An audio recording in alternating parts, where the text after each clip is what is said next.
Boa noite, pessoal. Salve, salve. Boa noite. Aguardando mais alguns alunos entrarem, mas pelo jeito somos nós. Vamos lá então para a nossa última aula do semestre, para aqueles que são fortes e vão passar já na avaliação sem precisar de exame final.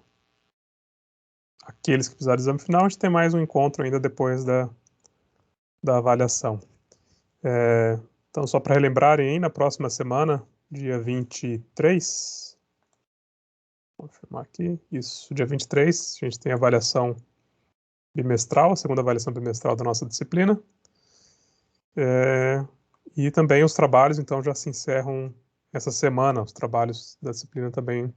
Então, toda a parte de avaliação até o dia 23 vai ter finalizado, então eu já consigo fechar a nota de vocês e a gente já sabe quem vai precisar fazer o exame final. Então, nossa aula de hoje vai ser para a gente verificar como está o andamento dos trabalhos de vocês, tanto o trabalho prático quanto a APS, para ver se tem alguma dificuldade, alguma coisa que eu possa ajudar. Podemos dar uma olhada no trabalho prático ali para finalizar o nosso aplicativo, ver se falta alguma coisa na versão que a gente vinha desenvolvendo juntos. E eu reservei também um tempo, então, para a gente poder falar de um pouco ali sobre os conceitos de Java Web. Então, a gente não vai utilizar, só vai ver um pouco ali dos conceitos para vocês terem essa noção.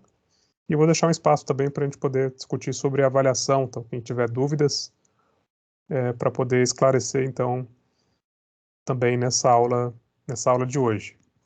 Então, nossa agenda da aula de hoje é basicamente isso, né? Então, falar sobre o trabalho prático e APS, sobre os conceitos de Java Web, que também estão inclusos aí na APS de vocês, e deixar o espaço para tirar dúvidas da avaliação. Então, a parte do desenvolvimento Android também está inclusa ali na orientação do trabalho prático.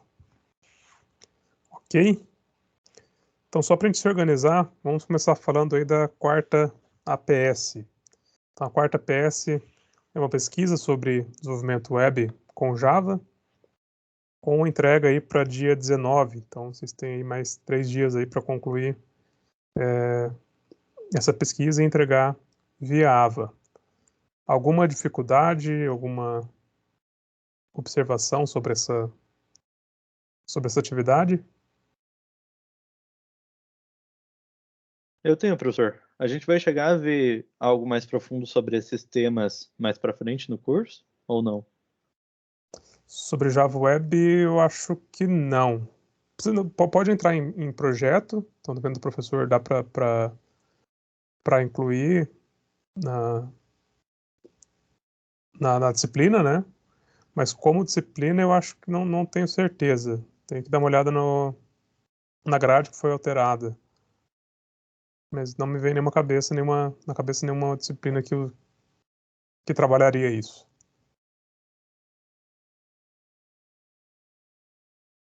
Por medo ou por vontade de... Não, é porque durante a pesquisa surgiu algumas dúvidas e também curiosidade para ver como que se aplica determinadas coisas. E aí eu queria saber se a gente vai ter a oportunidade de aplicar isso ainda na faculdade ou se a gente teria que pesquisar por fora. O que eu tenho, que eu posso disponibilizar para vocês, eu tenho um material, que eu já ministrei isso dentro da disciplina, e tem um passo a passo também de como desenvolver o projeto, usando os conceitos de Java Web. Eu posso colocar junto no material da aula de hoje, e eu acho que vai ajudar vocês aí. E se eu não me engano, também tem algumas videoaulas do passado aí que já foi ministrado. Videoaula não é bom para assistir porque é demorado, né? As aulas são mais lentas, então não é bem um tutorial, né? Não é algo rápido de assistir e entender, mas para quem tiver curiosidade eu posso disponibilizar depois. Quer anotar aí o número do Pix? Vocês acharam que ia ser assim? Na zoeira, eu passo depois, só me lembre, e eu coloco junto lá no AVA na aula de hoje. Valeu, professor. Mais alguma questão aí sobre a nossa PS? Professor, aproveita então e já passa o Pix, só que em formato de CPF mesmo. Daí a gente já pega o CPF do professor e já cadastra em site de governo lá pra ficar recebendo e-mail de governo lá. De cadastro lá do PT, PSDB, essas coisas aí. Por isso que eu só passo só o celular, porque no máximo vai fazer é me ligar. Apesar também que dá para cadastrar em tudo telemarketing da vida, né? Eu sei que está gravando e eu não poderia falar, mas quando eu comecei a faculdade, alguns alunos... Tinha professores que abria a página do e-mail na apresentação, assim, no data show, para poder verificar se todo mundo tinha enviado, por exemplo, pra confirmar de quem que ele recebeu os trabalhos. E daí alguns alunos da turma cadastravam os e-mails dos professores em sites impróprios. E daí começa a chover e-mail, né? Não tem como evitar. E não adianta ir lá e descadastrar e achar que vai parar de receber, né? E daí eles pararam de projetar e-mail na tela porque começava a ficar constrangedor. Nossa disciplina tá acabando já, não vai ter mais graça vocês fazerem isso, né? Espero. Cara, eu não acredito que fizeram isso, professor. O nível que os caras chegam, né? É, tá. Vocês nunca Não, pensaram em maldades. não. Então, o professor conta essa história Nunca. pra gente, mas na verdade foi o próprio professor que cadastrou o e-mail, né? É, tipo, Não, tal de mal com um coleguinha do trabalho. não foi Fica a ideia para os próximos semestres. para outros professores, né, por favor. Não, pode deixar. O professor é Isso é nosso coisa mestre aí, do não podemos fazer isso com o senhor. Não Tá posso tudo ensinar bem. sacanagem e ser o alvo, né? Daí não tem. Relaxa, professor. Se perguntarem, a gente não fala nada. Tá gravado. Ferrou, né? Mas só tem acesso quem tem um link. Então, se alguém acessar essa aula, eu sei que alguém disponibilizou. A gente Eu sei fala que que é tem deepfake. Eu sei que tem um traíra no nosso meio. Tá, então Essa sobre a fala que é PS. deepfake, funciona. É, né? O Eric até mandou um site ali que fala sobre vidros. Então, quarta PS, ok. Podemos pular.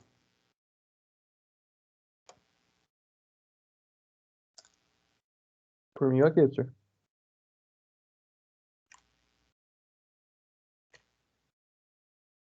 Tá. Sobre o trabalho prático. Então, no trabalho prático, a gente fez em.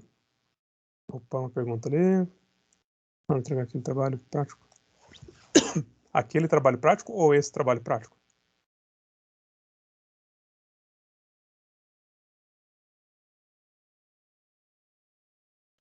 Como outra forma de entregar? Não entendi a pergunta. É que o Fernando tá sem computador, professor. Ele não tem como programar. Mas tem dupla? Não consegue? É, eu falei pra ele, eu disse pra ele fazer dupla comigo, mas daí eu falei pra ele, não sei se eu vou fazer o trabalho, né? Daí fica, você corre o risco, né? Faz dupla comigo, mas eu não vou fazer o trabalho. Daí você também. Esse é o problema. O Pedro, Sinceridade. eu ia com o Pedro, se o Pedro não quer fazer. Ah, vamos fazer dupla comigo, só que eu não vou fazer. Daí nós dois não entrega junto.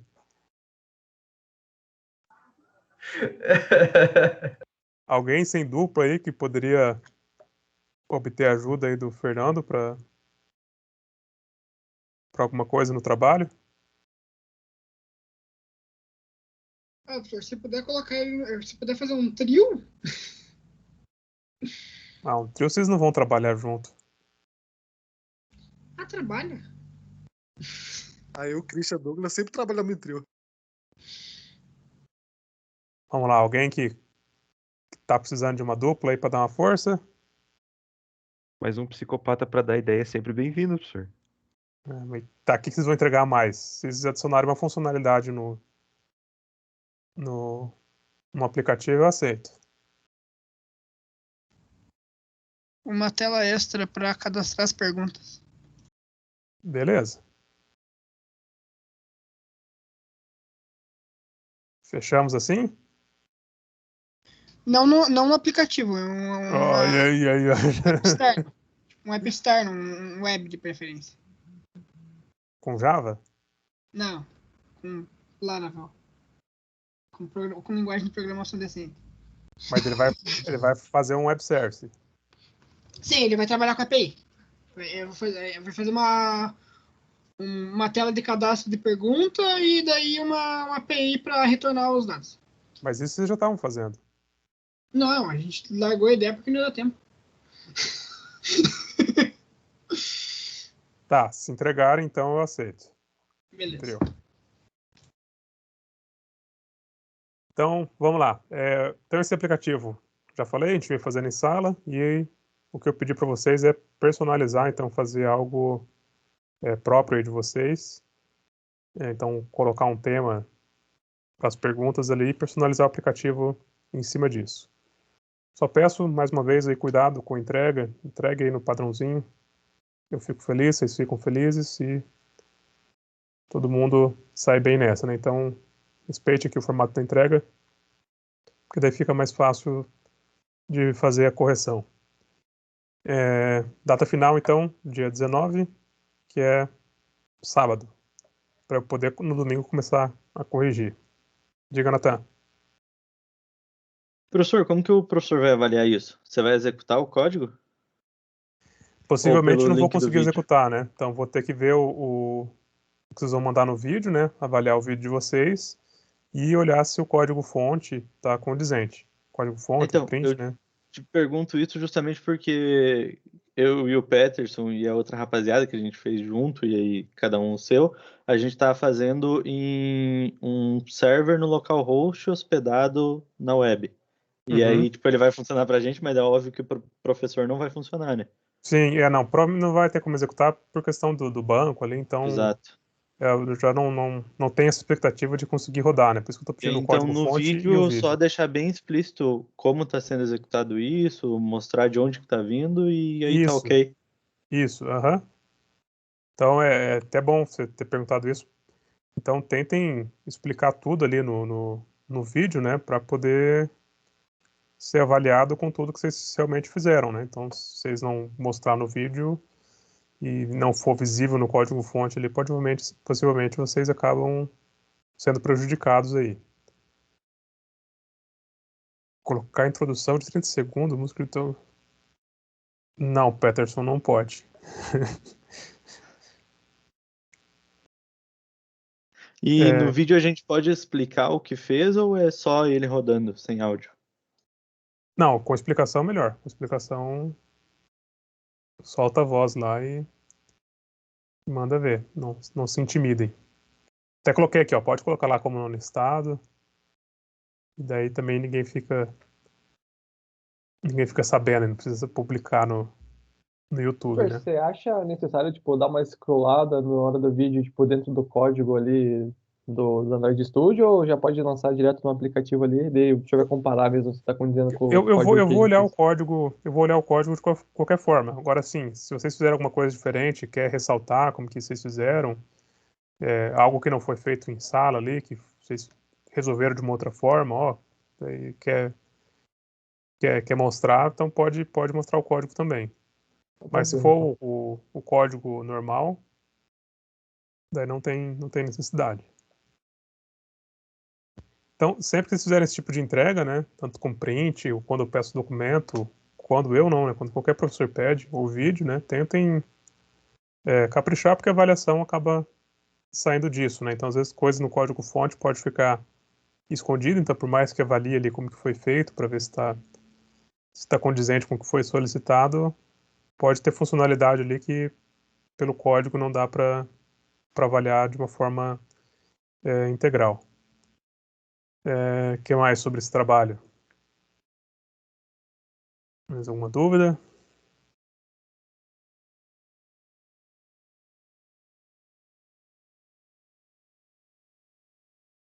Teria uma outra forma também de ser feita a entrega. Acabei não entrando em detalhes, mas ali no Android Studio a gente consegue exportar a nossa aplicação. Ele vira um APK, que é o arquivo que você poderia, por exemplo, para quem tem o celular roteado, né, que já desbloqueou o aparelho, é possível fazer essa instalação do aplicativo, né, assim como a gente faz quando faz Android Studio, né? Ele passa o aplicativo pro aparelho. Então, você poderia fazer isso em aparelho de outras pessoas, né? Poderia fazer a cópia. Eu poderia testar também com APK direto no dispositivo virtual. Então, se vocês me disponibilizarem o APK, eu consigo abrir ele no dispositivo virtual. Então, só vocês pegarem o arquivo e puxar para o programa, ele, ele faz a instalação. Não precisa ter root para instalar o APK, se ele não tiver no Google Play? Não, só precisa habilitar lá para permitir instalar de fontes desconhecidas, né, nas configurações de segurança. Mas root não precisa mais. Tá. Não precisava alguma vez. Interessante. O que dá para fazer também era a gente colocar o repositório no Git para você poder pegar o projeto lá também. Daí você consegue pegar o repositório inteiro também. Mas eu teria que entrar e fazer download de todos os repositórios, né? Então, mais fácil mandar o código fonte. Porque às vezes alguém não consegue colocar e começa a ficar... É interessante usar, né, o Git, mas não vou exigir. Habilitar o modo desenvolvedor, possivelmente você vai precisar, né? De qualquer forma, o modo desenvolvedor, ele precise. E daí também vocês conseguem publicar na loja de aplicativos. Basta ter uma conta de desenvolvedor. Existia uma taxa, eu procurei esses dias, não achei para confirmar o valor, se continuava valendo os $25. Mas eu procurei esses dias, esse valor ele fala que você tem que ter a conta e tal, mas não fala mais no valor. Antigamente era explícito no site do Google, né, ali nos menus do Android Studio, que você tinha que pagar essa taxa.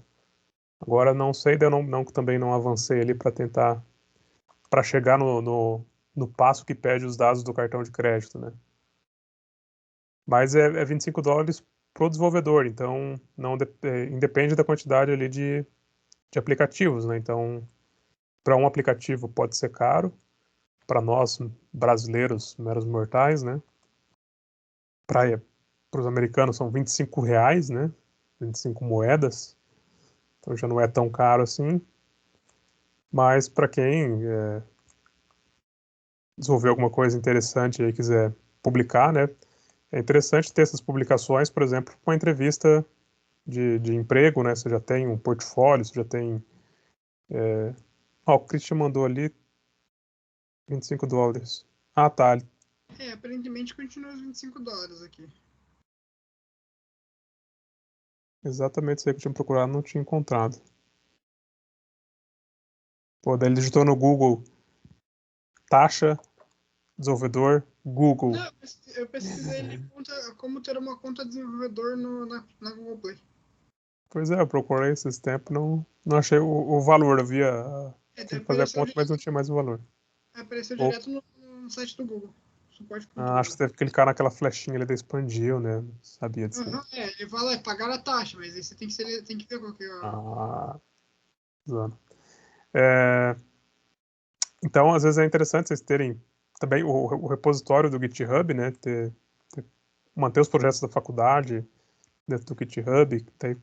É mais além do teu LinkedIn, o teu currículo Lattes, tudo que você tem de informação acadêmica, você também apresenta junto no currículo ou no momento de uma entrevista o teu GitHub ou tua conta de desenvolvedor de aplicativos, né? Então, mostra que, por mais que seja aplicativos acadêmicos, mas que você tem experiência e conseguiu chegar num nível que é suficiente ali para entrar num trabalho, né? Então, é legal manter isso aí.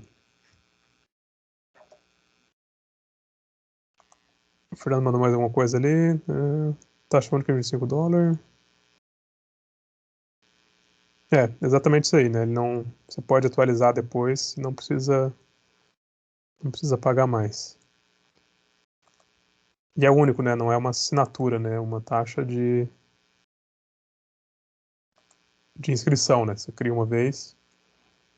Dá até para dar um jeitinho brasileiro. Melhor que a conta Desenvolvedor da Apple, que você paga anualmente. É. Mas dá para dar o jeitinho brasileiro e criar uma conta colaborativa, assim, aqueles que assinam Spotify e divide assim com vários, Netflix. Cria uma conta e.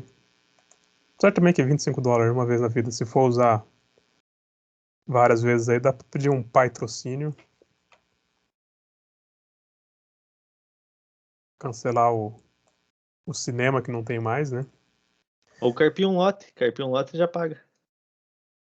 Pedir em dólar ainda, né? Só para dar uma valorizada, né? Eu te pago R$ 150. Não, eu quero $25. Quero...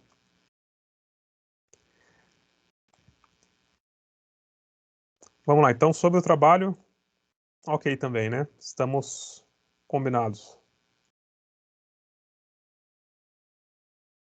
Sim, ou com certeza.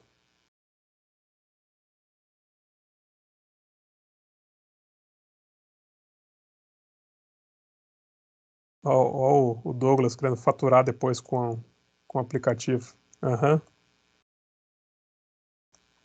Ganha 2 centavos por mês em publicidade.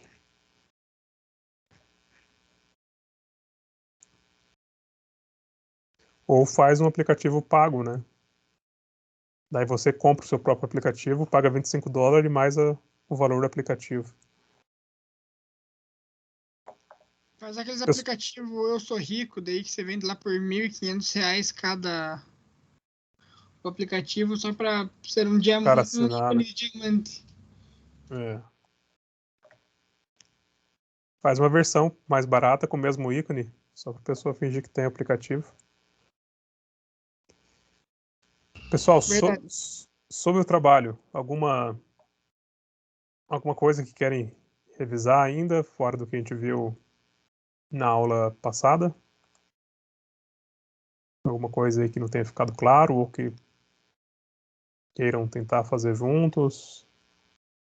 Professor, acho que Professor, tem eu tenho uma só. dúvida. Bom, Fala pode aí. falar, Petro. Ah, que bom, duas pessoas falando ao mesmo tempo, adoro, cara, nunca acontece isso Ah, na os aula. dois do mesmo grupo, né? Primeira vez na história. Pô, manda lá. Mas a minha dúvida é que, por exemplo, quando a gente executa uma pergunta, de respondeu ela e passa para a próxima, se a gente pedir para o celular virar de lado, ou seja, está na vertical virando na horizontal, ele reseta todas as perguntas. Tipo, ele começa lá do início. Tá, o que a gente pode E fazer é usar aquele outro projeto que a gente tinha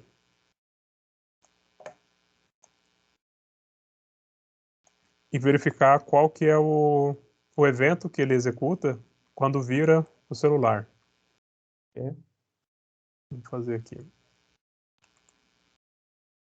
Professor, aproveitando também, eu descobri outra coisa. Hum, Quando você bloqueia o celular e desbloqueia, ou sai do aplicativo e volta, ele também vai para a próxima pergunta. E, não, isso é uma. Eu vi como sendo uma coisa boa. Você não soube vender o teu peixe. Se o usuário tá com a pergunta na tela e ele tenta sair do aplicativo para ir no Google pesquisar a resposta, quando ele volta, já pulou para a próxima pergunta, aquela pergunta foi contabilizada como errada. Putz, é verdade, né? Ó, Eu não tinha pensado nisso. tá vendo? Sim, ó, É um bug que você é um acha um bug jeito de funcional. vender.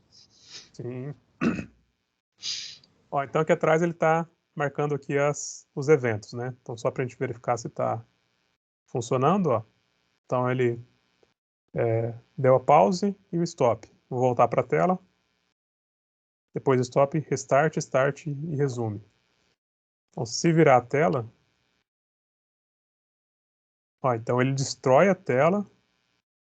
Só ver aqui pelo tempo certo aqui que eu me perdi. Em qual evento que ele parou. Então aqui no resume 41.716. Tá. Então se eu virar a tela,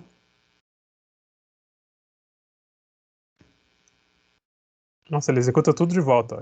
Ele pausa, ele. Cadê? 716. Aqui.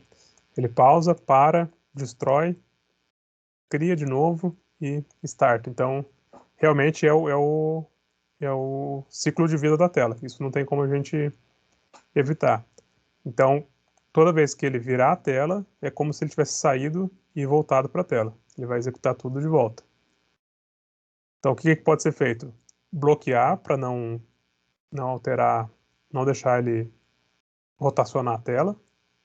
Então, mesmo que eu tiver com a tela rotacionada, eu teria que manter o aplicativo na posição natural, né? Ou tentar programar isso para ele salvando as questões de uma outra forma, né? Tentar manter isso independente da tela que ele tá aberto. Mas aí daria mais trabalho. Talvez só mandar ele executar o código de carregar a pergunta quando ele vem ou da tela principal ou da tela de resultado. De resposta, no caso. Apesar que se tiver alguma coisa... Se mandar alguma variável para ele, tipo, junto no... Então, isso que eu ia falar, mas o conteúdo, eu acho que ele vai continuar recebendo. A não ser que quando a gente recebe, a gente altera. Por exemplo... Ou ele destrói a variável lá, daí não existe, isso. a variável não existe mais. Então, eu poderia passar uma variável, então, igual o Christian sugeriu aí. Eu poderia colocar um put extra aqui, um executar, por exemplo, um booleano executar. E aqui na pergunta, eu recebo esse executar, então se ele for verdadeiro, eu vou carregar as questões, né? Recarregar as questões do banco e carregar a questão que seria substituir a questão na tela. Só que depois que eu verifiquei que ele é verdadeiro, então ao final aqui da execução, eu transformo ele para falso. Então, por mais que eu recarregue, apesar que se eu recarregar, eu acho que ele vai continuar vindo com o valor original. Vamos fazer um teste? Talvez se dá um unset na variável. Mas é que ela vem de fora. Vamos tentar colocar aqui. Uma variável que é chamada executar e o conteúdo dela é true. Então, um booleano chamado executar que recebe verdadeiro. Então, por hora, eu só vou colocar aqui para ele imprimir esse valor para a gente saber se é verdadeiro ou falso. Então, o contexto...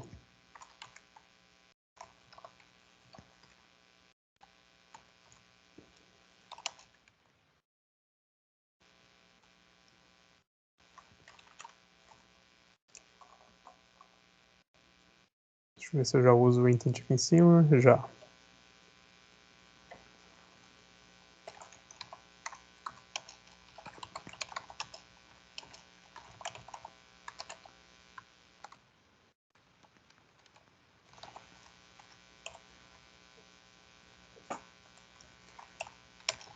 Se eu não receber nada como parâmetro, então o padrão vai ser falso.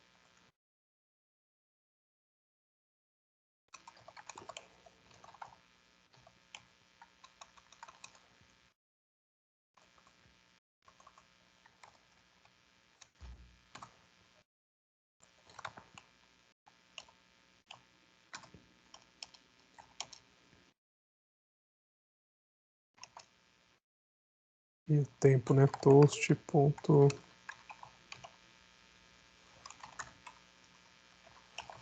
show. Tá, então aqui eu vou mostrar. Vou pegar o parâmetro executar. Se ele não vir nada vazio, vou mostrar ele na tela com um toast. E depois eu vou só mudar o...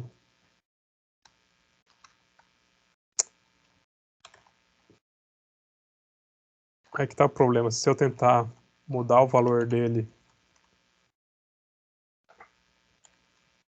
só se eu colocar de volta no put extra,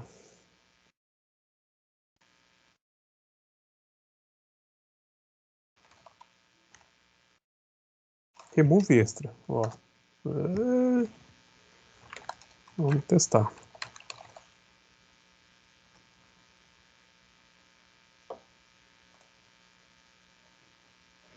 Tá, se não der certo, já tenho uma outra ideia aqui em mente.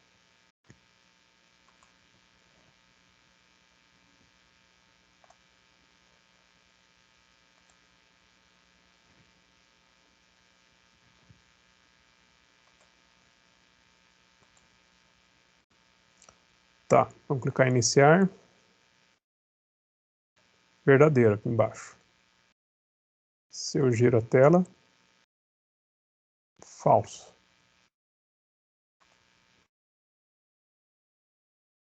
Ó, funcionou. Então, dessa forma aqui funciona. Posso fazer dessa forma aqui lá no começo. Não preciso mostrar isso aqui, né? Então, o que eu fiz aqui? Conforme o Christian sugeriu ali, de jogar uma variável extra para usar de, de flag, né? Então, estou passando aqui um executar. Do outro lado, eu pego esse executar. Então, eu poderia colocar, por exemplo, ele aqui em cima. Para a gente ver o comportamento, como que tá, né? Ele está alterando a pergunta. Tá. Então, não quero que ele altere a pergunta.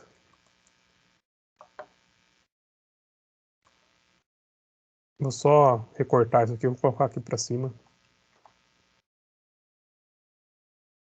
Estou mudando aqui a ordem do conteúdo aqui, só para primeiro pegar o executar e depois fazer o resto. Então, se eu quero executar, ou se eu não quero executar, né, mais fácil. Se eu não quero executar, return. Senão ele faz tudo que está aqui para baixo. Então, se o executar vir falso, ele vai ser verdadeiro, né? Falso, não falso é verdadeiro, ele vai retornar. Se for verdadeiro, ele passa reto, executa tudo isso. E no final ele remove o extra. Posso até colocar lá em cima também para não ficar confuso.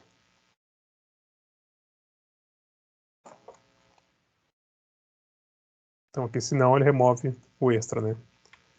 Ou a gente pode até fazer isso aqui, né? Para ficar bem claro, né? Se ele for verdadeiro, eu removo.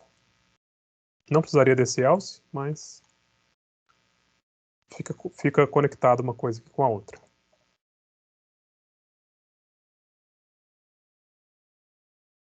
Vamos executar.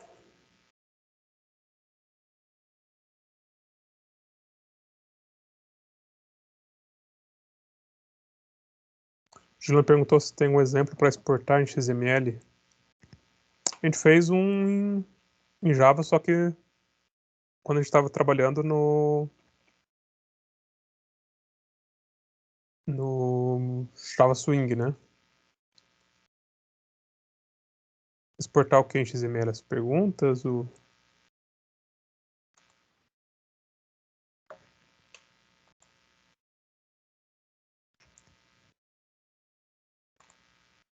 Então lá, clicar em iniciar. Vamos ver se ele vai manter a mesma pergunta.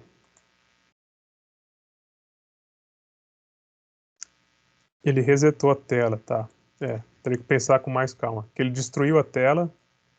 Quando ele criou de volta, ele criou a tela e não substituiu a pergunta. Então também não resolveu. Só para mostrar aqui por que não resolveu, né? Ele voltou com o texto original, né? Ele não manteve os elementos criados. Então, como ele destruiu, quando ele criou de volta, aqui na criação que estaria feito todas as ações aqui, né? Então, uma solução poderia ser não remover a pergunta do array. Ou o que dá para tentar fazer é jogar o conteúdo como sendo uma variável global aqui, né? Também. Só para ver se ele vai...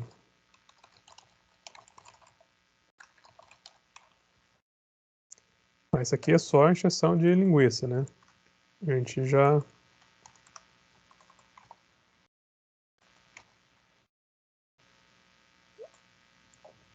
Tá, então se ele... Na primeira vez... Deixa eu pensar aqui... Tá, o resto ele tem que continuar executando, só não pode carregar uma nova questão. Então é só lá embaixo que tem que mudar. Então todo o resto aqui ele continua. Eu só não quero que ele carregue uma nova questão.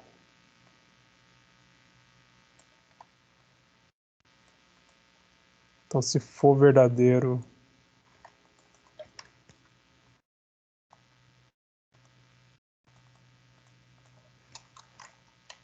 Vou fazer diferente agora.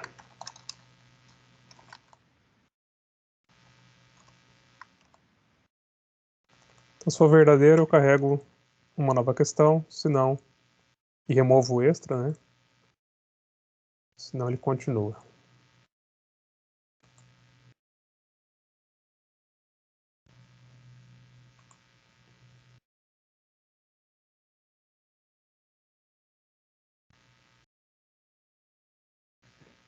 Eu não lembro se ele estava executando também o onRestart.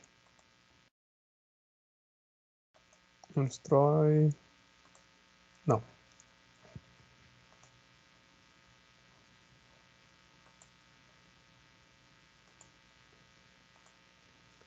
Tá, então tá aqui nosso aplicativo.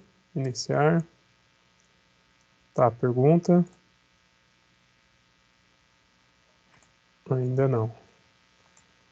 Deixa eu ver se foi executado certo também.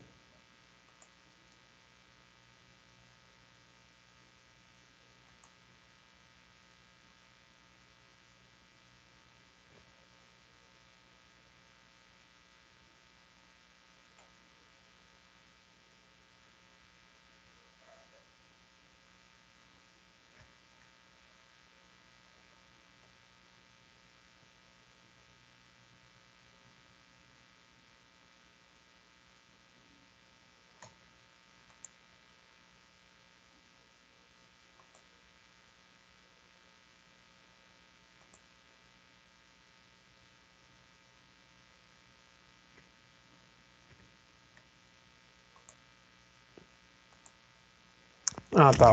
Agora deu certo sem querer, né? O que que ele fez agora? Quando eu tô virando, ele não tá executando alguma coisa aqui que destrói e ele ficou preso na tela. Mas não era bem o que a gente queria, né?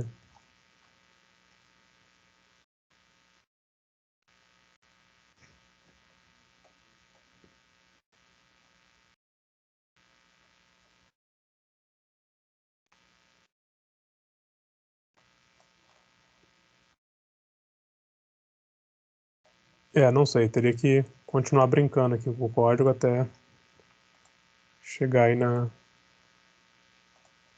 na solução.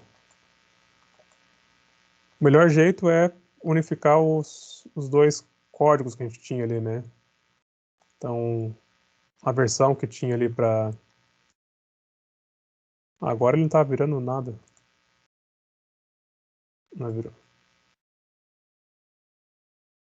Então, o outro código que tinha ali com o ciclo de vida, né? Então, aquele código vai ajudar a entender quais são as funções que ele está executando. Então, vou tirar daqui só para não ficar poluído aqui, deixar ele funcional.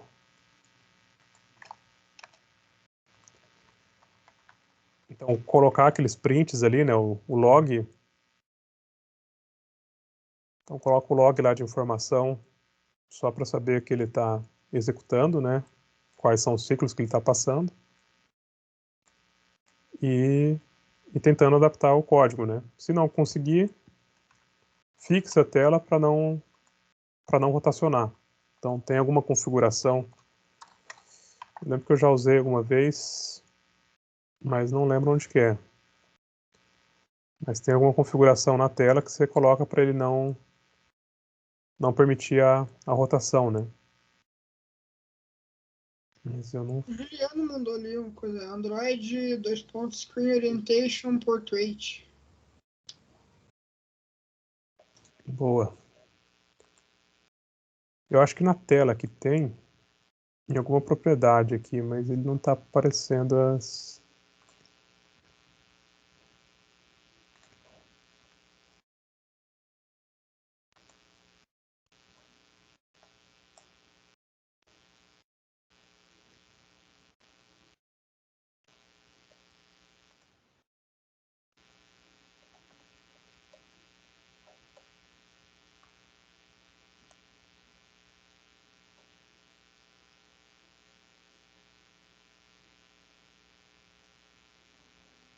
Aqui, orientação.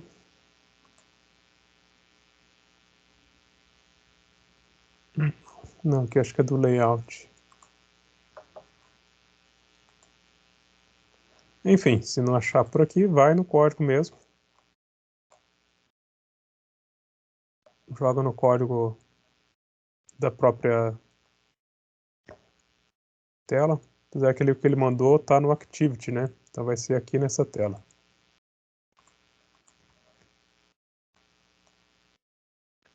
Então lá no Android Manifest, pergunta Activity. Trocar aqui de tag única para tag aberta.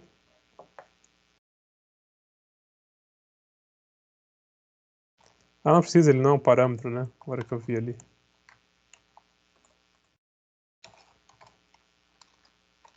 Então, Screen Orientation.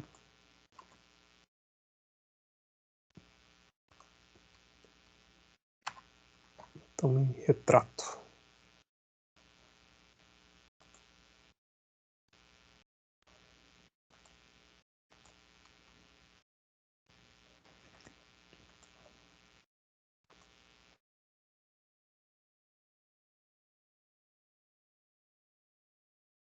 Então, a tela inicial eu posso mudar. A tela de pergunta. Ela não fica ajustável, né? Ela não vai atualizar.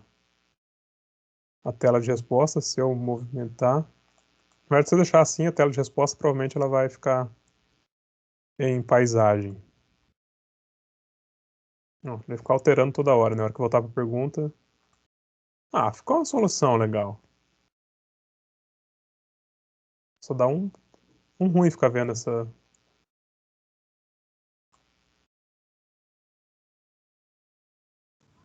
Usuário que use o celular em modo retrato. Dá para forçar também todas as telas, né? Talvez tenha até uma configuração geral da aplicação. Não.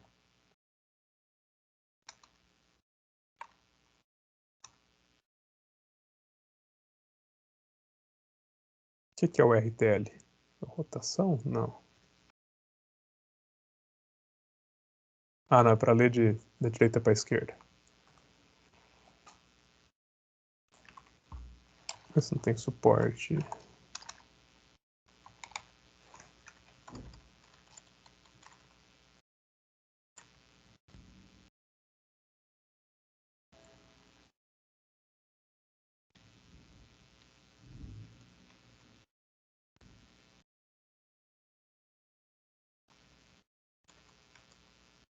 Eu não vi nenhuma configuração aqui, mas dá para. Seria só adicionar a orientação de tela aqui em todas as telas, né? Também seria uma forma de resolver. Selo de resolvido. Muito bem.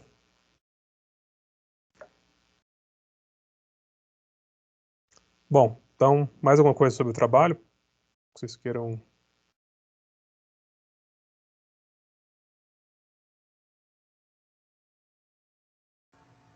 Para o PC não explodir, eu posso sair da aula e fazer o trabalho ou tem que estar aqui dentro da sala?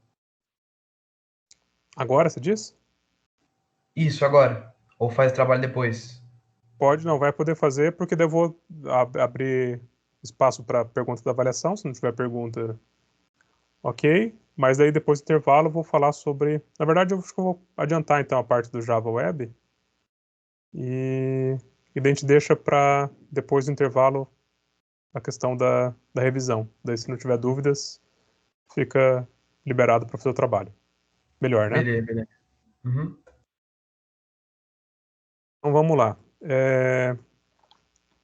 Eu coloquei algumas coisas ali para vocês pesquisarem sobre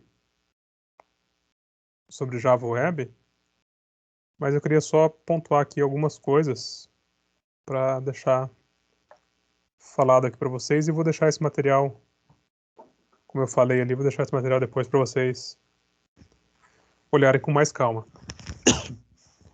Então não vou me estender muito aqui, mas só para a gente ver alguns conceitos. Então, para desenvolver Java Web, a gente precisa ter o pacote JEE, né? Que é o Java Enterprise, né?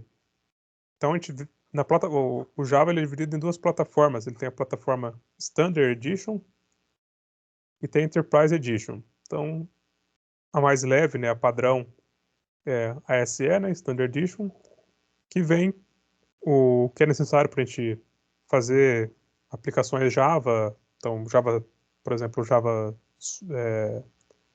com Swing, né? Então, a gente pode usar o Standard Edition, não precisa ter o Enterprise. Então, já tem os compiladores, já tem a máquina virtual, tem as APIs, tem as conexões com o banco. Então, tem tudo que a gente precisa para desenvolver uma aplicação Java padrão, né? Uma aplicação Java desktop. Agora, o Enterprise Edition, então ele inclui tudo que tem na Standard Edition, né? Ele é um complemento, então ele possui tudo que já vem na padrão, só que ele tem funcionalidades a mais, que é para a gente fazer aplicações do nível corporativo, né? Então, aplicações mais robustas. Então, aplicações web, ela entra nesse cenário da Enterprise Edition. Então, para vocês conseguirem usar o desenvolvimento web em Java, então quando vocês forem baixar o JDK, vocês vão ver que tem a opção de baixar o JDK, acho que talvez, não, acho que o JDK já é o Enterprise, mas IDEs, por exemplo, o Eclipse, você vai ter o Eclipse para Java SE e para Java EE, né? Tem as duas opções, porque ele traz menos recursos na Java SE, né? Para poder ser mais leve, né? Então, ele tem essas duas versões que você pode usar para download. Agora me pegou, não sei se o JDK ele também tem as duas versões, você consegue baixar uma versão otimizada só com o Standard Edition. Mas é só dar uma olhadinha lá no site da Oracle. Então, ele traz outros recursos aí mais elaborados. Por exemplo, também um recurso para a gente poder fazer o mapeamento, né, do banco de dados utilizando a API Java. Então, algumas especificações aí que a gente vai ver, né, nesse documento agora. O padrão JDBC para conexão com o banco de dados, que a gente já viu. O JSP, que é uma das formas de fazer páginas dinâmicas em Java, que é Java Server Pages. Então a gente consegue criar páginas dinâmicas usando o JSP. Servlets também são como se fossem pequenos servidores, uma outra forma de se gerar conteúdo dinâmico dentro da linguagem Java. E a gente vai ver que tem um outro padrão também em Java, que é o JSF, que é Java Server Pages. Não, Java Server Faces. Pages é o JSP. Que é também para criar páginas dinâmicas com Java. Vocês vão ver que é bem mais complicado trabalhar com Java do que com outras linguagens, mas uma vez que a plataforma está criada, né, que você já tem um framework, ou que você já tem um projeto base criado, isso facilita bastante. Daí vocês vão ver que para aplicações pequenas não é vantajoso, mas para aplicações de grande porte Daí ele passa na frente aí de muitas outras linguagens. Então, se a gente está fazendo um sistema pequeno, não se justifica, né? A não ser que você tenha experiência e queira usar, né? Mas para aplicações de larga escala, a gente começa a ver vantagens em utilizar a linguagem Java. Então vocês vão ver que tem uma sopa de letrinhas. Então alguma dessas letrinhas aí, ou se não todas, mas já tem lá na peça de vocês. O que vai entrando de novo, né? Então, JPA é a nossa API de persistência para Java. Então é ela que a gente vai usar para poder trabalhar com banco de dados. Vocês vão ver que facilita bastante a vida. O JSF, né, que eu falei, que é o padrão para criar as páginas dinâmicas em Java. O JSP, que é uma outra forma de criar páginas parecido com ASP, um pouco também de PHP, tem uma certa aparência aí. O EJB, que são rotinas aí que rodam dentro de containers. API para transações, desenvolver serviço de autenticação, o padrão MVC, que a gente costuma utilizar também em Java Web, que a gente já viu isso em Java Swing. O WAR, o arquivo .war, que é o relacionado com o jar, né? Então, em aplicações desktop, a gente gera um .jar, que é o nosso arquivo final. Em Android, a gente gera o APK. E em Java Web, a gente gera o .war. .war é uma aplicação web compactada em um único arquivo que você vai mandar para um servidor de aplicação para executar.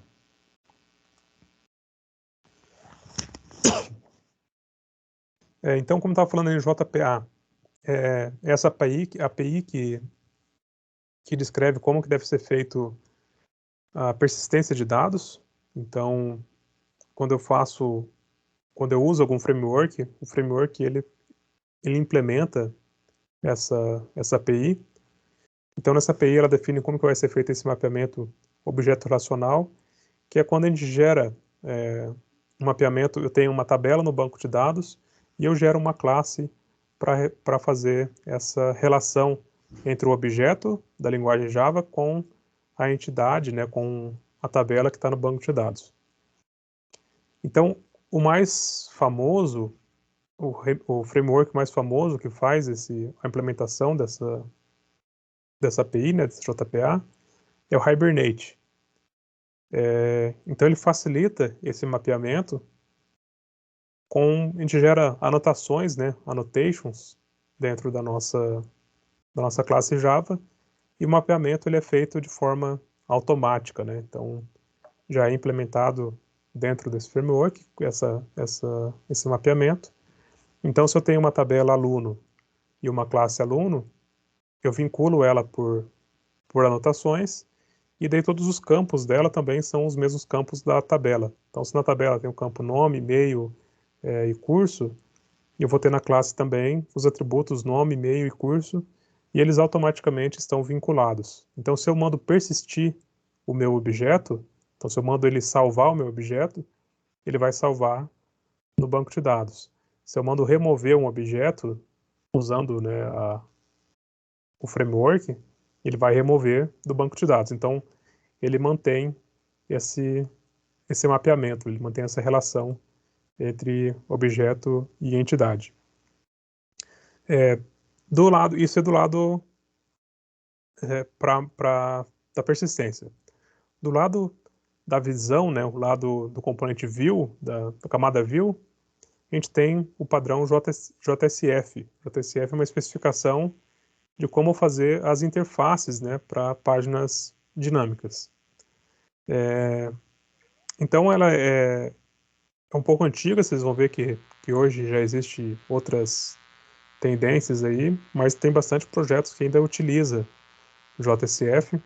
E o Prime Faces é uma biblioteca que fornece componentes, né, para essa especificação.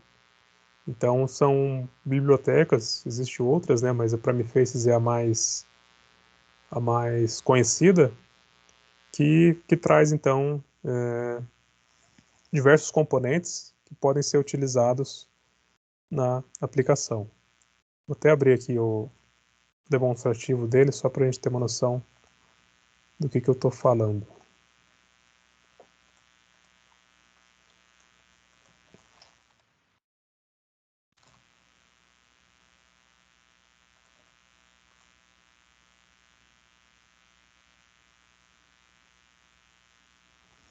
Então, essa aqui é a página, né, da biblioteca de componentes. Essa aqui é a carinha que o seu sistema pode chegar usando essa biblioteca. E aqui em PrimeFace a gente tem o demo, que é a demonstração dos componentes. Que não era essa tela que eu queria.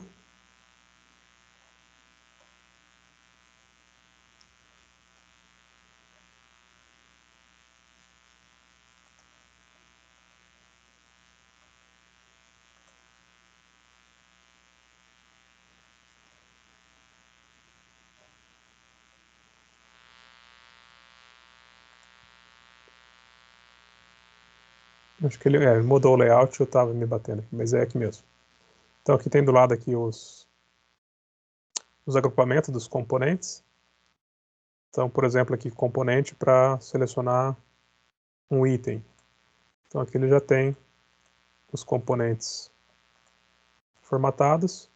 E aqui embaixo o código de como colocar isso dentro do Java. Então na criação do Java, veja que isso aqui é muito parecido com HTML. Qual que é a diferença do HTML? Que ele tem esse P dois pontos aqui. Então esse P significa que eu estou puxando isso do PrimeFaces. Vocês vão ver que aqui no getStart eu vou ter que adicionar uma dependência no Maven. Isso a gente já sabe como faz. E no HTML eu vou ter que adicionar o namespace P. Então normalmente vai ter outros namespace. Por exemplo, que tem o H, o F e o P. Então o P é do PrimeFaces. Então adicionando esse namespace eu consigo utilizar essas novas tags, né, como se fosse incorporado ao HTML. Então aqui um output label é um campo label, né? E aqui eu faço vínculos então com outros componentes, né?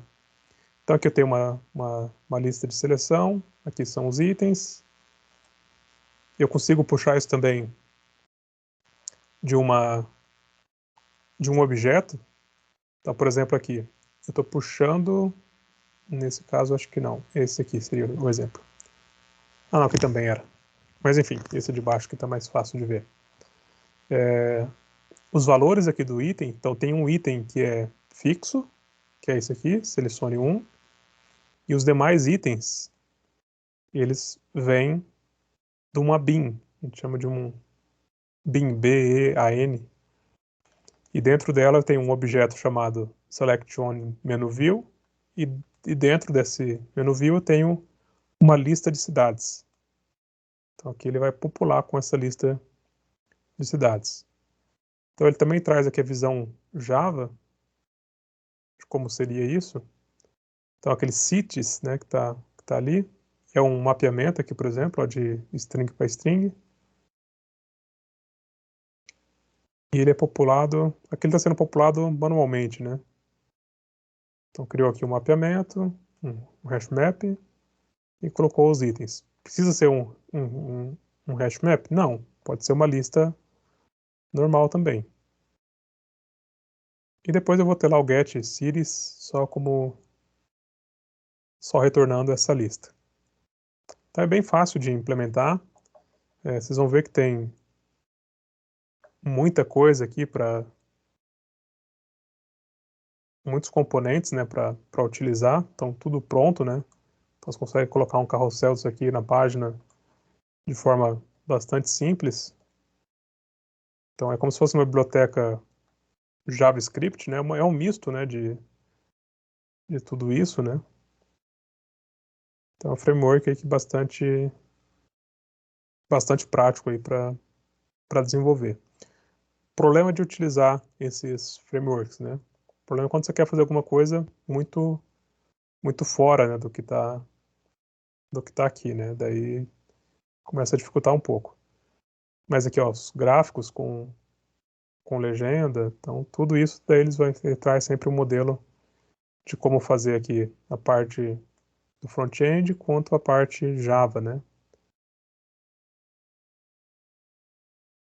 Então em Java aqui agora eles chamam de view, antigamente eles chamavam de bin, mas é a mesma coisa. Então, o que que a gente precisa normalmente para desenvolver se for usar o JSF, né? Então, o banco de dados, então, um MySQL da vida, qualquer um banco de dados aí. A biblioteca do Hibernate, né, o framework. A biblioteca do Prime Faces, uma IDE, o Eclipse, por exemplo, uma ideia boa para desenvolver para Java Web ou IntelliJ. O Maven e de um servidor Java, né, para aplicação Java. Pode ser, por exemplo, o Tomcat. Tomcat, JBoss, são exemplos aí de servidores. E daí tem, mais para frente, tem um manual que eu deixei para vocês.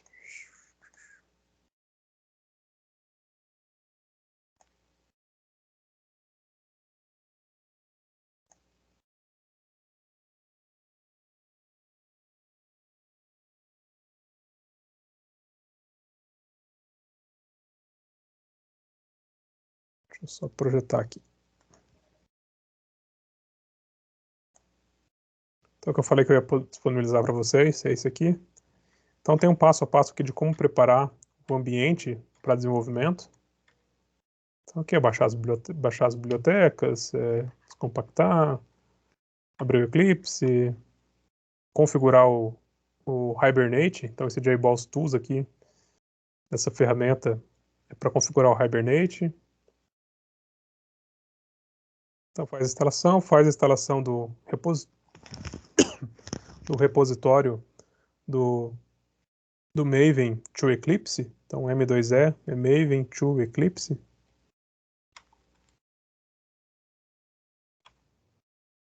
Seleciona lá, cria o servidor Tomcat, né? A gente já fez antes ali, descompactou o arquivo. Agora, faria aqui o vínculo do servidor Tomcat pro Eclipse. Vincula lá qual que é o diretório que ele está. E a gente reinicia o Eclipse para poder concluir as instalações. E já pode começar, então, a criar um projeto. Então, eu vou disponibilizar para vocês também esse passo a passo aqui de como criar um projeto.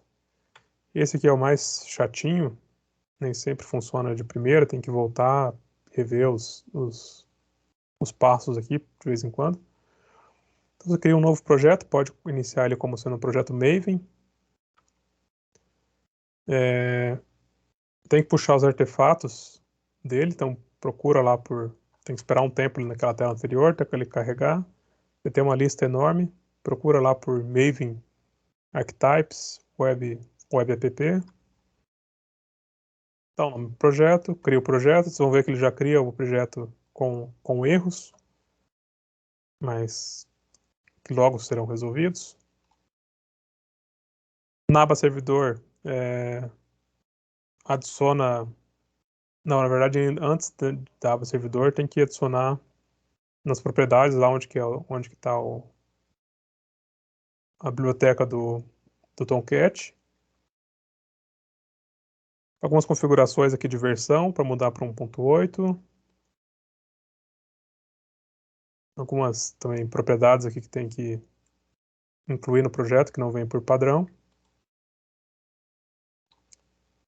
Esse refresh aqui, esse clean, é para atualizar o projeto, então mandar atualizar o projeto. Configurações. Tá, e aqui então, o nosso primeiro exemplo aqui, né, de JSP, então Java Server Pages. A gente vai ver que é um arquivo totalmente HTML. HTML, body, um título H2 e fecha. Então não tem nada de Java. Então é como a gente vê um arquivo, por exemplo, PHP ou um arquivo ASP, né? em HTML puro e eu posso inserir tags da linguagem. Para testar, então a gente executa, pede para rodar no servidor. Então ele vai rodar no servidor e a gente vai acessar como sendo uma página no browser.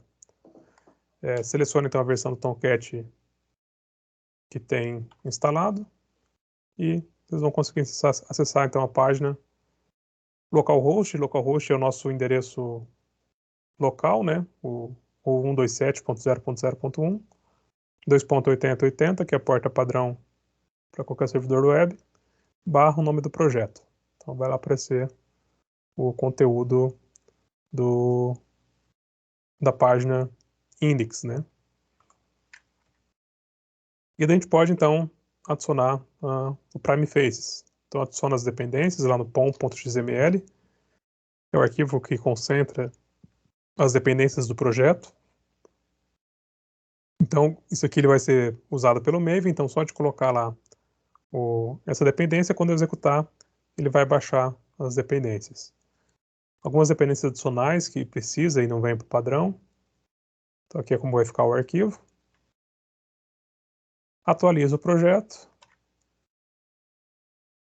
E antes de executar, né, então aqui já está complementando com o exemplo bin. Então criar uma página Java. Esse exemplo bin é o que a gente viu lá na página do Prime Faces como view, né? Antigamente chamava bin, agora eles estão colocando como view. Então é um arquivo desse aqui, é uma classe que vai servir a página que a gente vai acessar.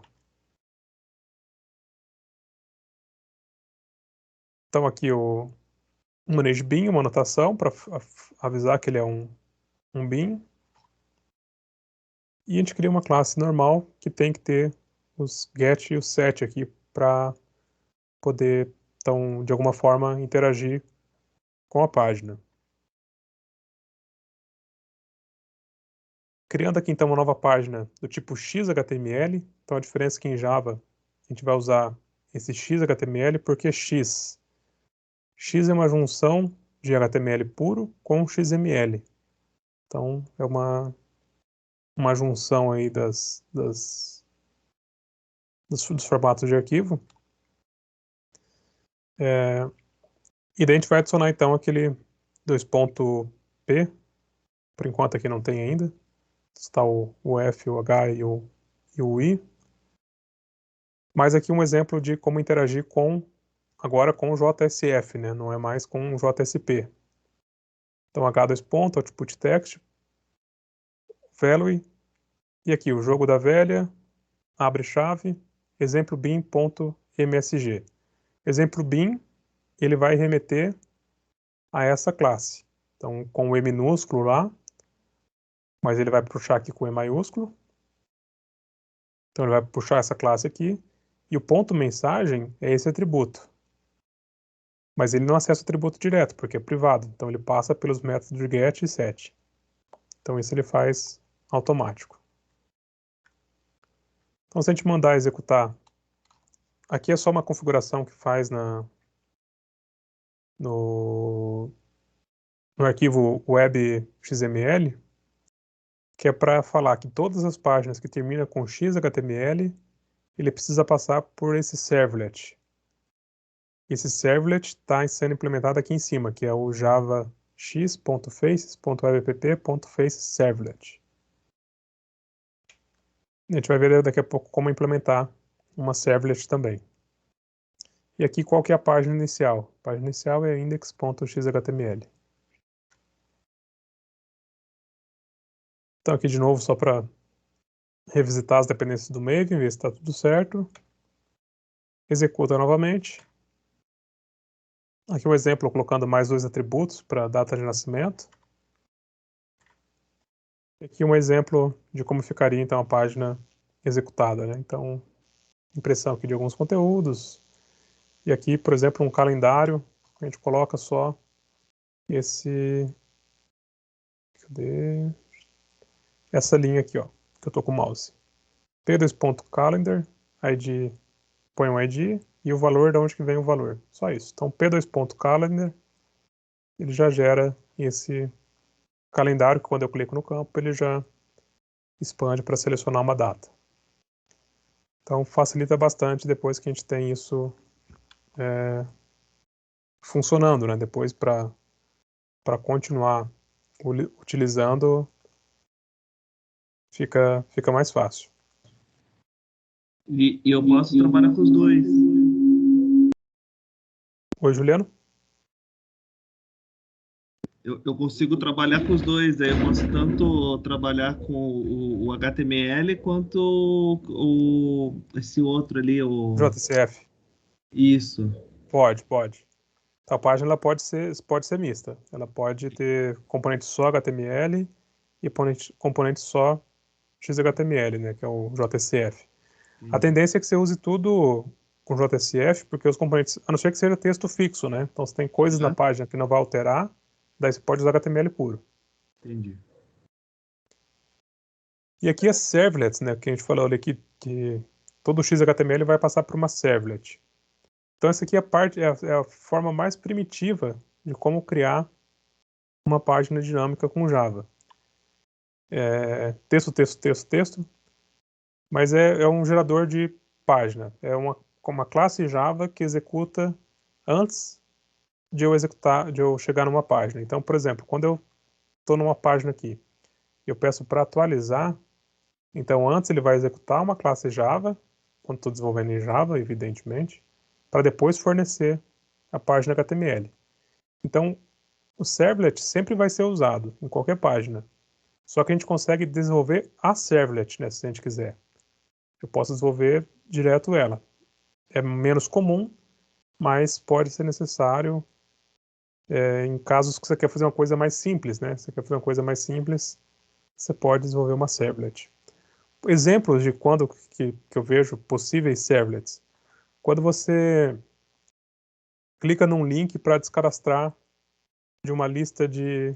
Quando algum aluno sacana te cadastrou num site indevido e está recebendo e-mail, daí chega aquele e-mail, lá embaixo tem um link descadastrar ou remover da lista. E você clica, ele abre uma página simples, HTML, e aparece lá, seu e-mail foi removido, ou pergunta se você realmente quer remover.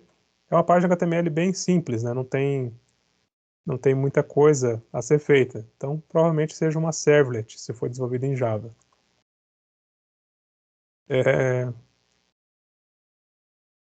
Então, depois vocês leem aqui, é só texto explicando em parte teórica ali. Mas, basicamente, a servlet é isso aqui. Ela recebe uma requisição, então vamos entender aqui o código, né?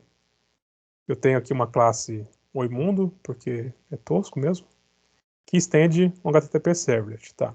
Então tenho essa extensão aqui, então por isso eu tenho que ter esse serviço que recebe uma requisição HTTP, e devolve uma resposta HTTP também. Então dessa resposta, eu vou pegar a saída dela. Então qual que é a resposta de uma requisição HTTP? É o navegador. Então quando eu pego aqui o getWriter, né? Onde que eu vou escrever a resposta? É o código-fonte da página que vai ficar no navegador. Então, se eu faço esse sprint ln aqui, né? Então, se eu imprimo esse conteúdo aqui dentro da resposta, então minha página vai ter esse conteúdo aqui. Então, esse vai ser o conteúdo da minha página. Então, pensa que eu recebi uma requisição, faço todas as coisas que eu preciso fazer, acesso o banco de dados, descadastro o usuário, removo da lista, e no final eu dou uma mensagem de uma forma simples, né? Não preciso ficar desenvolvendo a interface, a página HTML, comunicando com o servidor, não sei o quê. Então, dessa forma, é mais rápido de desenvolver. Para isso, eu preciso mapear a servlet, né? Então, se eu criei a servlet, eu preciso fazer um mapeamento. Então, aqui eu estou mapeando que toda URL que tiver o padrão que termina com /teste vai passar por essa servlet.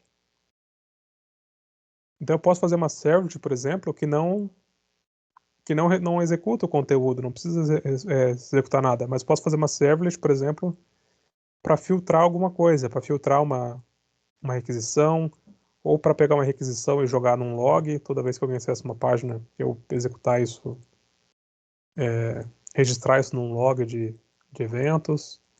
Então eu posso fazer uma servlet para várias coisas, né? Inclusive para web service, por exemplo.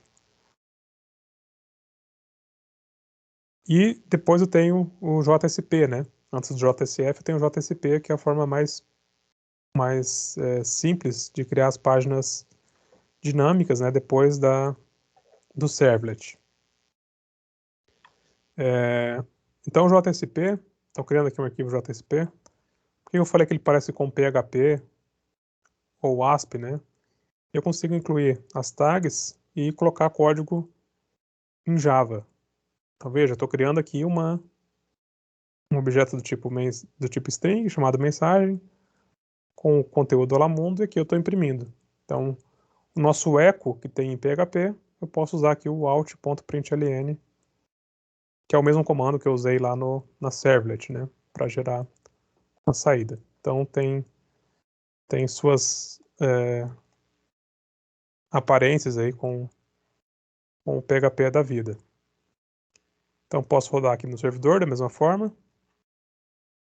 Posso criar páginas mais complexas, não complexas ainda, né, mas, por exemplo, aqui criando um array de nomes e usando um for para cada vez que passar ele criar um componente aqui HTML puro com o conteúdo em Java.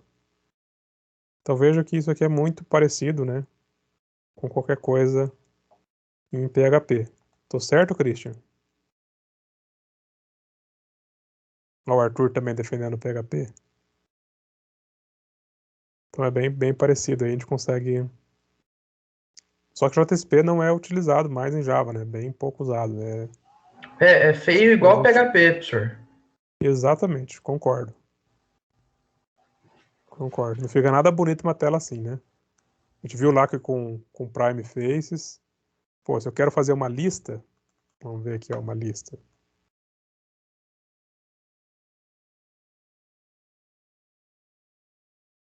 Uma lista ordenada. Bom, tem aqui uma lista ordenada, tem aqui uma lista ordenada.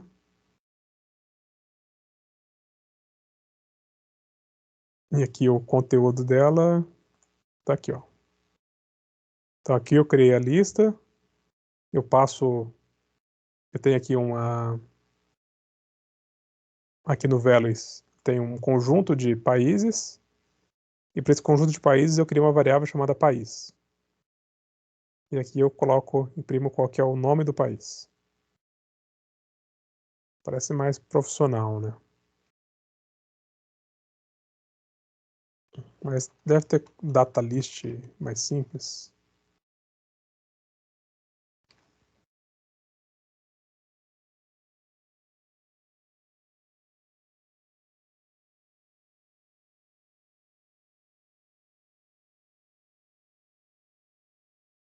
São mais. Enfim, tem um monte de forma aqui de componentes que parece mais. Tem uma aparência melhor, né? Tanto no código quanto na aparência final.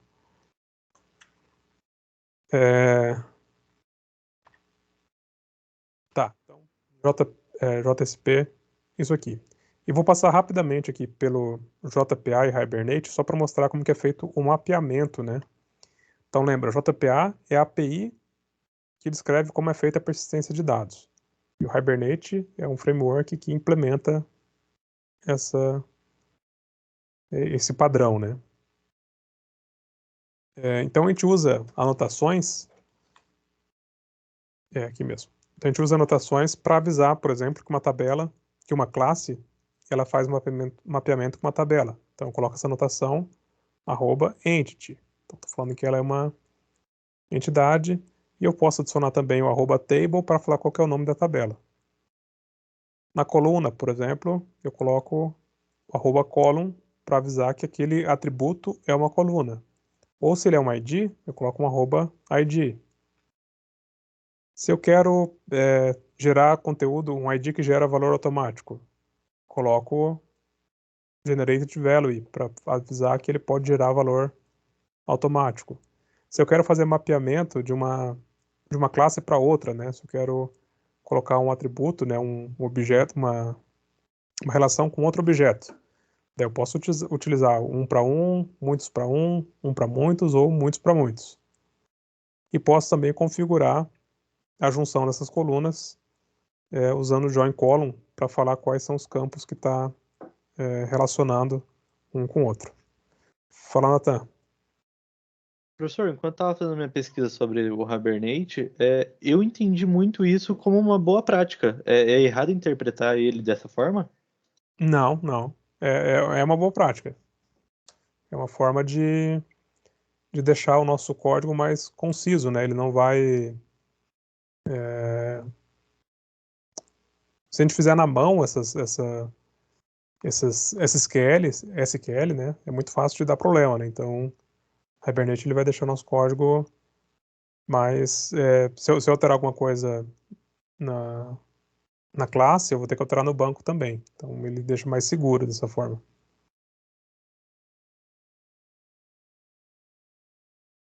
Não sei se o nome seria boa prática, mas é algo muito utilizado, assim, né? Então, Para a gente utilizar. o Hibernate é um framework, então. Isso. Se fosse comparar com o ASP, ele seria os framework lá, o 3.5, 4.6. Não nesse sentido, porque ele é um framework de persistência. Ele é só para persistência de dados. Então ele ajuda só nessa parte de persistência, ele não cuida do restante, assim, mas ele é voltado só para persistência. Tá. Que a gente pode, normalmente a gente vê framework mais como uma ferramenta para desenvolver tudo, né? Até a parte de visão e tal, né? Sim. Mas ele é só para persistência. Então aqui tem os links originais aqui, né? Da onde conseguir as dependências Maven, que é isso aqui, né? Vocês vão entrar naquele site ali, vocês vão encontrar esse conteúdo só com a versão aqui atualizada, né? Então aqui como é que criar um arquivo de persistência, isso está tudo no material. Só faltou o arquivo de persistência. Por que eu não coloquei no slide? Depois eu dou uma olhada. Então aqui, por exemplo, eu tenho a tabela curso e aluno, que a gente já viu, então mantive o mesmo exemplo. E daí lá no Hibernate, então eu vou criar as entidades aluno e curso, que a gente também já tinha lá no nosso model, né? A gente chamava de modelo. E daí a gente vai adicionar essas tags. Então, por exemplo, aqui na classe aluno, veja que eu coloquei tags aqui para tudo, mas não precisava. Deixa eu colocar uma lupa aqui, daí eu consigo...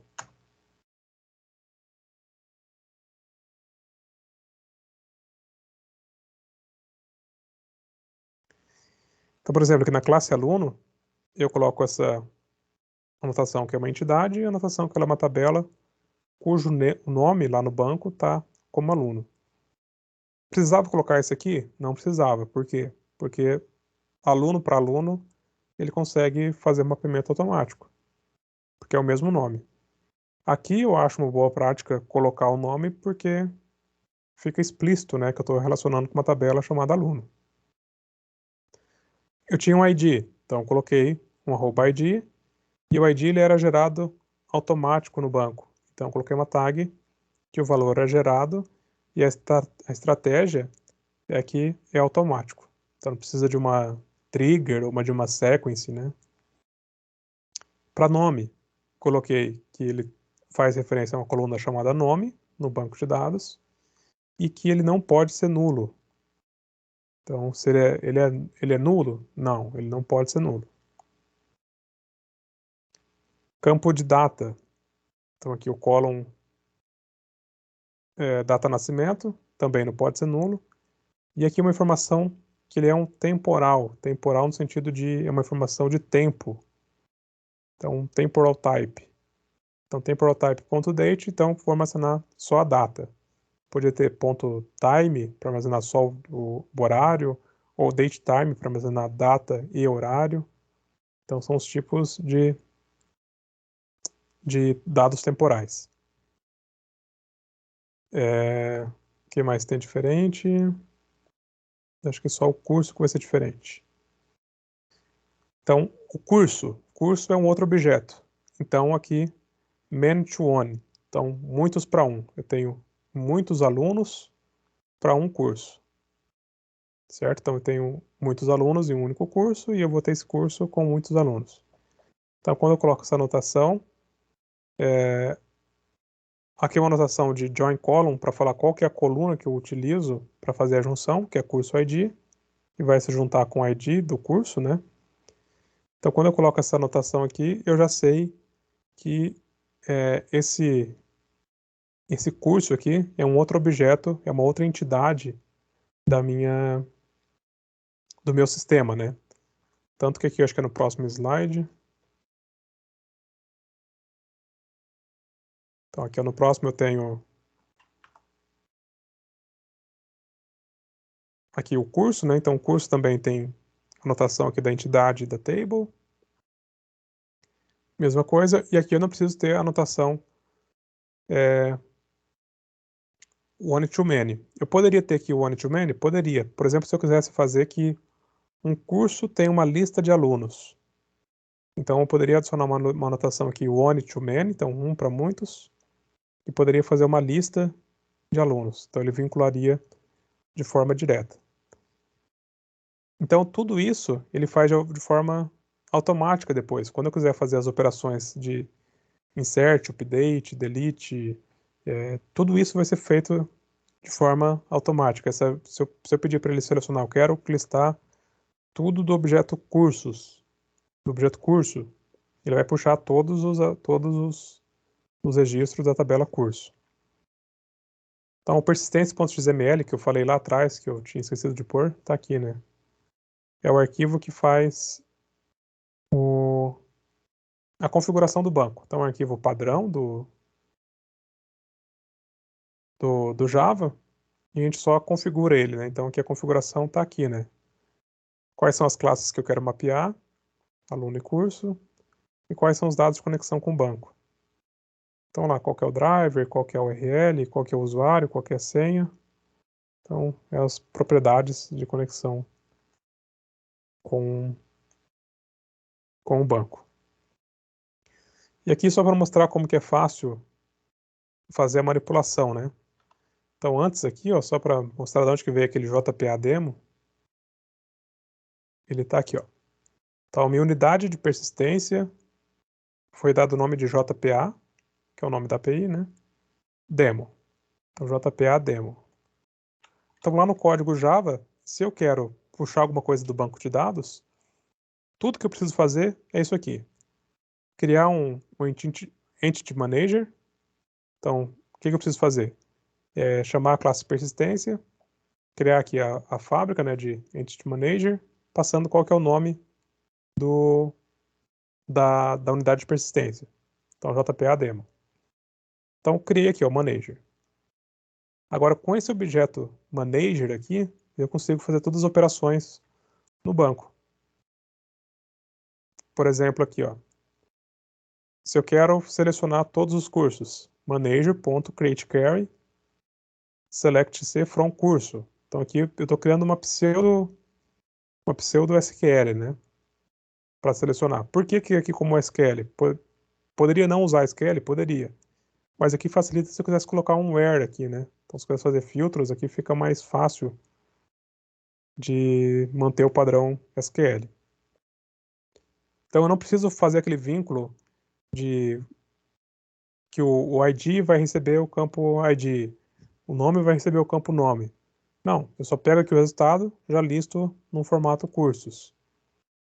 Se eu quero adicionar um novo elemento no banco, então eu criei um objeto curso. O Jean perguntou ali se é select asterisco, né? Não, como aqui é uma pseudo-linguagem, então esse C aqui é esse apelido que eu criei aqui. Entendi. Então, select C, né, que é como se fosse aqui o curso, né? Então, select C from curso. Entendi. E aqui, se eu quisesse, então, adicionar um novo objeto no banco. Crio o objeto, seto os dados para o objeto, isso é padrão, né? Não tenho o que fazer, isso é Java, né? Mas se eu tenho um objeto qualquer, que seja aluno ou curso, e eu quero mandar ele para o banco de dados, manager.persist objeto. Então, se eu tenho um aluno lá preenchido com qualquer coisa, e eu quero salvar esse aluno no banco de dados, manager.persist aluno. Ele salva no banco de dados. Se eu quero buscar alguma coisa, pode usar o find. Find, passo qual que é a classe e qual que é o ID. Aqui, por exemplo, se eu quero atualizar, né? Então, busquei qual que é o curso de ID 2, alterei o nome dele para sistema de informação e persisti. Como que ele sabe se eu estou persistindo, se eu estou adicionando ou se eu estou atualizando? Porque ó, o persist está sendo usado para atualizar e está sendo usado para inserir, né? Porque o que ele faz aqui, ele está pegando pelo ID, né? Então, se eu já tenho o ID 2, então o curso tem ID 2. Então, se o ID 2 já existe no banco, eu vou atualizar. Se não existe, eu vou inserir. Então, se não existe o ID, ou se o ID está vazio, eu vou inserir no banco. Se eu quero remover, ponto remove, remove do banco. E outra coisa também que ele facilita é que eu posso criar transações, né? Na verdade, eu sempre posso criar transações também sem o framework, né? Mas aqui fica mais fácil. Então, por exemplo, manager.getTransaction início, comecei a transação. Quando eu faço aqui a transação, eu posso fazer, por exemplo, para inserir, eu só quero que insira se for inserir todos os cursos e alunos. Então, quero inserir um curso com 10 alunos. Mas imagina que no 10º aluno tem um valor errado. Ele vai dar erro, né? E daí vai ter inserido um curso e 9 alunos. Então, eu não quero fazer isso. Eu só quero inserir se for inserir tudo. Então, eu posso criar uma transação. No final, se não tiver nenhum erro, eu dou um commit. Se não, eu dou um rollback para ele desfazer a transação por completo, né? Então, ou ele faz tudo ou não faz nada, né? Eu consigo fazer esse tipo de controle. Então, facilita bastante, né? Depois tem aqui para frente um manual de como criar isso no banco, né? No projeto. Mas não vou me estender aqui esse ponto, daí eu deixo esse material disponível para vocês. Beleza? Daí numa próxima oportunidade, quem tiver interesse, ou depois da prova, na aula seguinte, a gente pode conversar mais sobre isso. E daí vamos fazer um intervalo agora, e eu quero deixar depois o espaço, depois do intervalo, para a gente falar sobre avaliação. Então, tirar dúvidas sobre avaliação, ou dúvidas sobre o trabalho. Quem não tiver dúvida, nem sobre a avaliação, nem sobre o trabalho, daí fica dispensado para fazer o trabalho e a presença vai até o momento de agora. Então, depois do intervalo, eu não vou cobrar a presença. Então, daí fica só quem realmente quer esclarecer alguma dúvida, daí também é mais produtivo. Beleza? Alguma questão? Tranquilo, só uma dúvida, professor. Ah, Essa Pedro. parte de Java Web deve cair na prova ou não? O senhor não pretende colocar? Posso colocar alguma questão, mas bem daqueles conceitos iniciais ali. Provavelmente não cai nada, mas se for colocar alguma coisa bem Não, tranquilo, só pra superficial. saber mesmo. Obrigadão. Pessoal, então, intervalinho de 20 minutinhos, voltamos às 9 em ponto para falar sobre a avaliação, beleza? Para quem for fazer o trabalho e for trabalhar em outras atividades, aquele abraço, nos vemos na próxima semana na avaliação e aos demais até daqui a pouco.